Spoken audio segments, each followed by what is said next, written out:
iny tsy izy atao ty aolasa de manena efa raha tsorina aminazy akatsaka izy le tena rainy zany ve tenena aminazy fotsiny izy le ray anjarakako inao ny olana am'izany fantany io konalalandro zany tsy fantany io tsisy sonany zany fezaka iny nalalany io tsy fantany zany aleo zany fa tsy teneniko anazy neny ao tonga zahay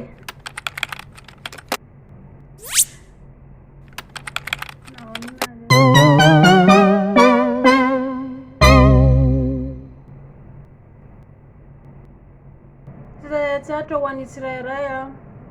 ho an'ny vehivavy raha ohatra ka hoe misy indrisy endra miaraka tamin'ny karazan'olona maro isan-karazany atao ahoana lalàna ny ray an-janaka de mila mandeha manantona ny gynécologue atao analyse de hita eo avy eo ny ray an-janaka atao manao test DNA zay ny anarale izy de eo vao hita hoe iza tokoa no ray an-janaka na izany azy zany raha mila mitandrina foana isika miaraka amin'ny karazan'olona maro isan-karazany mba hisorohana zay satria na indria raha